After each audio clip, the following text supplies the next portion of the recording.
सुप्रभात बच्चों, मैं आपकी सामाजिक ज्ञान की अध्यापिका और आज हम सामाजिक ज्ञान का 5वां पाठ शुरू करने जा रहे हैं। इसका शीर्षक है भारत के लोगों की वेशभूषा। तो चलिए शुरू करते हैं। पाठ 5, भारत के लोगों की वेशभूषा यानी कि पहनावा, तौर तरीका, त्योहार, कल्चर जो भी लोगों का है अलग अलग, उस बारे में हमारे इस पाठ में बताया गया है हमारे भारत के बारे में। ठीक है। भारत की वेशभूषा विविधता और सांस्कृतिक धरोहर का प्रतीक है। ठीक है। जो भारत की जो विविधता है, भिन्नता है, वेशभूषा, अलग अलग कल्चर के, अलग अलग रिलीजन के लोग अलग अलग पहनावे में होते हैं, ये क्या है? सांस्कृतिक धरोहर है। यानी कि पूर्वजों की क्या है ये? पूर्वजों से चलती आ रही बहुत पुरानी मान्यता है, जिसके अनुसार सबका अपना अपना तौर तरीका है। ठीक है। ये क्या है? धरोहर का प्रतीक है, हमारी देश की धरोहर का प्रतीक है। ठीक है। देश के हर राज्य और क्षेत्र की वेशभूषा में भौगोलिक, सांस्कृतिक और धार्मिक विविधताएं झलकती हैं। पहली भौगोलिक, सांस्कृतिक और धार्मिक विविधताएं। भौगोलिक तौर तरीके रहने के, है ना, और सांस्कृतिक मान्यताएं, जो संस्कृति संस्कार है, सबके अलग अलग मान्यता है। धार्मिक यानी धर्म से जुड़ी क्या है? विविधताएं पाई जाती है, विभिन्नताएं झलकती है। ठीक है। जलवायु तथा संस्कृति की भिन्नता के कारण भारत की वेशभूषा में भी भिन्नता पाई जाती है। ठीक है। जलवायु जैसे कि आप दक्षिण में चले जाओ, साउथ एरिया, और नॉर्थ एरिया, उत्तर में चले जाओ, तो क्या है? मौसम अलग अलग होने की वजह से वहां की क्या है? पहनावे और सबका तौर तरीका अलग है। ठीक है। क्योंकि कहीं गर्मी ज्यादा पड़ती है, जलवायु कहीं अलग है, कहीं सर्दी ज्यादा पड़ती है, तो लोग उसके अनुसार अपनी वेशभूषा, अपना पहनावा अलग अलग रखते हैं। संस्कृति की भिन्नता, संस्कृति जो भी चली आ रही है, जो भी मान्यता चली आ रही है, उसके अनुसार भी लोग वही उसी प्रकार की वेशभूषा रखते हैं। ठीक है। के कारण वेशभूषा में भी विभिन्नता है। हमारे देश में भिन्न भिन्न क्षेत्रों में स्त्री पुरुष भिन्न प्रकार के वस्त्र पहनते हैं। ठंडे पहाड़ी भागों में लोग ठंड से बचने के लिए ऊनी एवं मोटे वस्त्र पहनते हैं। वस्त्र व्यक्ति को सुंदर तथा सभ्य बनाते हैं तथा सर्दी, गर्मी, धूप, धूल, वर्षा आदि से भी उनकी रक्षा करते हैं। ये तो बताइए बच्चों, हमारे वस्त्र हमें क्या होता है? सुंदर और सभ्य बनाते हैं। ठीक है। अगर हम सही तरीके से वस्त्र पहनते हैं, है ना, सही ढंग से, और ये हमें गर्मी, सर्दी, धूप, धूल से भी हमारी रक्षा करते हैं वस्त्र हमारे। ठीक है। और क्या होता है? हमारे देश में अलग अलग क्षेत्रों में स्त्री पुरुष के वस्त्र भी भिन्न भिन्न प्रकार के हैं। ठीक है। ठंडे में लोग ऊनी वस्त्र, और गरम गरम क्षेत्र में हम गरम सूती वस्त्र पहनते हैं। ठीक है। गर्मियों में लोग हल्के रंग के सूती वस्त्र पहनते हैं। सूती वस्त्र बहुत आरामदायक होते हैं तथा ठंडक प्रदान करते हैं। भारत के पहाड़ी क्षेत्रों में ऊनी वस्त्र पहने जाते हैं। भारत का जो हिमालय पर्वत की तरफ जितना भी पहाड़ी है, वहां पर ऊनी वस्त्र ज्यादा पहने जाते हैं, क्योंकि वहां पर ठंड रहती है। वहीं अगर आप उत्तर में नीचे की तरफ आए, यूपी बिहार की तरफ आए, वहां पे गर्मी पड़ती है, तो वहां पर लोग ज्यादातर सूती वस्त्र पहनना पसंद करते हैं। ठीक है बच्चों। इस प्रकार हमारे देश में अलग अलग लोगों की जलवायु के कारण वेशभूषा भी अलग अलग है। ठीक है। भारत की स्त्रियां साड़ी, ब्लाउज, सलवार कमीज या घाघरा चोली, साड़ी, ब्लाउज, सलवार कमीज या घाघरा चोली आदि वस्त्र पहनती है और ओढ़नी भी ओढ़ती है। भारत के अधिकांश राज्यों की स्त्रियां साड़ी पहनती हैं। प्रत्येक राज्य में साड़ी पहनने की एक विशेष विधि होती है। समझ रहे हो? हमारे भारत में कहीं साड़ी पहनी जाती है, साड़ी, ब्लाउज, सलवार कमीज, घाघरा चोली। पंजाब में आप जाओगे ज्यादातर, राजस्थान इसमें जाओगे आप, घाघरा चोली में देखोगे लोगों को। कश्मीर में अलग सलवार सूट वहाँ का बहुत मशहूर कपड़ा है, वहाँ के हिसाब से लोग पहनते हैं। और कहीं पर क्या होता है? घाघरा चोली, तो कहीं साड़ी ब्लाउज। ज्यादातर हमारे भारत में पहने जाने वाला वस्त्र साड़ी और ब्लाउज है। और प्रत्येक जगह पर भारत के अलग अलग राज्यों में साड़ी का पहनने का भी तरीका यानी विधि भी अलग है हमारे देश में। ठीक है। भारत में पुरुष साधारणतः पैंट कमीज, धोती कुर्ता, कुर्ता पायजामा या कुर्ता लुंगी पहनते हैं। पुरुष सिर पर टोपी लगाते हैं या पगड़ी बांधते हैं। पंजाब, राजस्थान और गुजरात के लोग सिर पर पगड़ी बांधते हैं। दक्षिण भारत में पुरुष कंधे पर दुशाला भी रखते हैं। आपने देखा होगा पंजाब, राजस्थान, गुजरात के जो पुरुष है धोती पजामा या फिर पजामा कुर्ता कमीज पहनने के बाद क्या थे, सर पे पगड़ी बांधते हैं। वहीं अगर आप दक्षिण में चले जाओ, साउथ एरिया में अगर चले जाओ, वहां पर लोग दुशाला डालते हैं यहाँ पर। ठीक है। इस प्रकार पुरुष वहां के इस प्रकार की वेशभूषा वहां पर लोगों की होती है। भारत में पुरुषों और स्त्रियों की वेशभूषा को देखकर ही पहचान हो जाती है।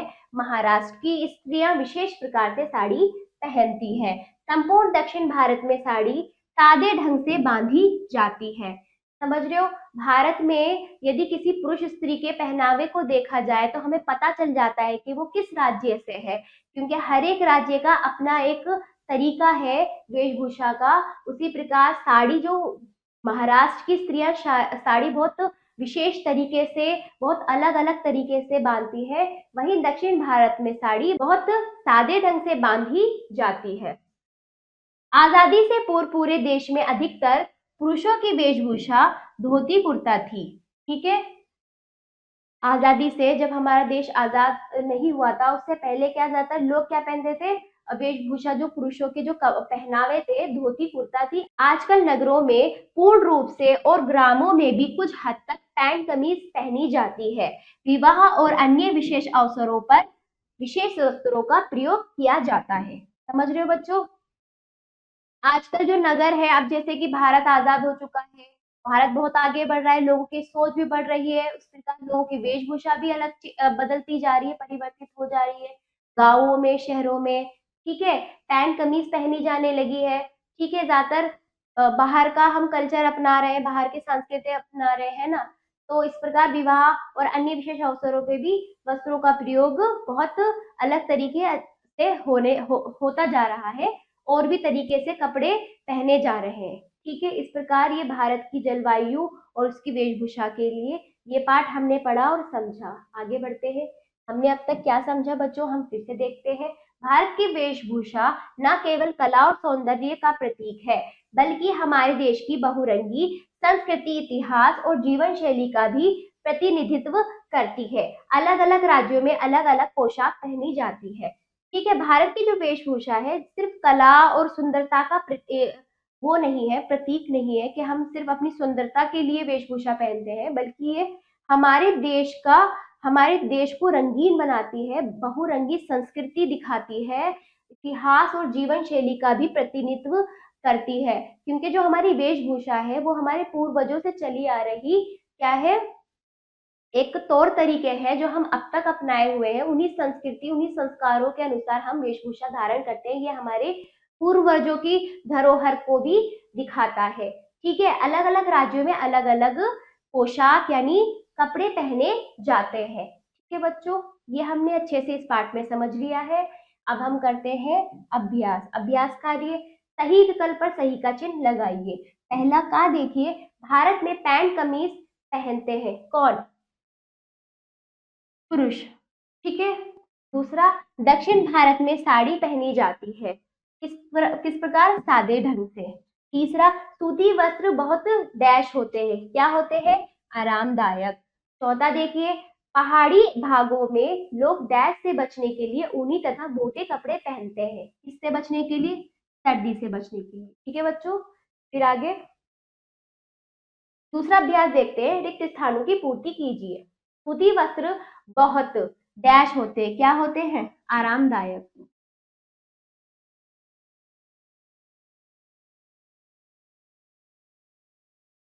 ठीक है।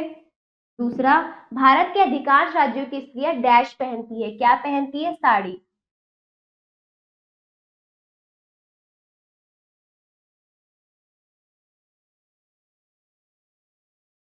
तीसरा गा देखिए, आजादी से पूर्व पूरे देश में अधिकतर पुरुषों की डैश धोती कुर्ता थी, क्या वेशभूषा।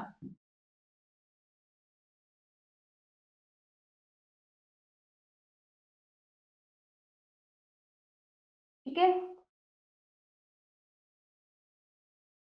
चौथा देखिए, घ वस्त्र व्यक्ति को डैश बनाते हैं, क्या बनाते हैं, सुंदर और सभ्य।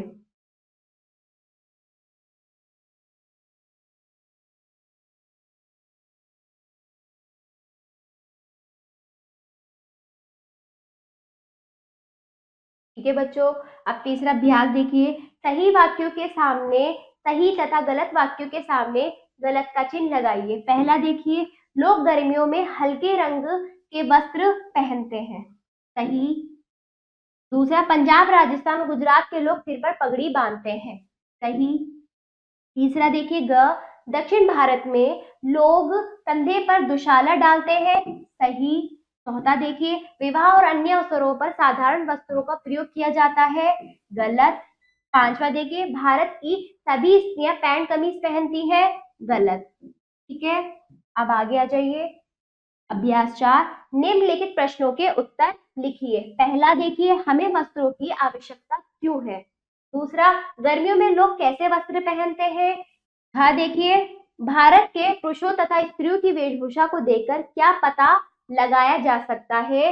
पांचवा देखिए, भारत की वेशभूषा में भिन्नता किस बात को दर्शाते हैं, क्या दिखाते हैं, भारत की वेशभूषा में भिन्नता किस बात को दर्शाती है। ये आपके प्रश्नों के उत्तर अभ्यास पुस्तिका को कट, इन प्रश्नों के उत्तर आपको अपनी अभ्यास पुस्तिका में स्वयं देना है और ये कार्य आपको स्वयं करना है। ठीक है बच्चों, तो आपका ये पाठ यहीं पर समाप्त होता है। आशा करती हूँ आपको ये पाठ समझ आया होगा। अभ्यास कार्य अभ्यास पुस्तिका में करते रहिएगा और अब हम मिलते हैं अगले पाठ पर। धन्यवाद।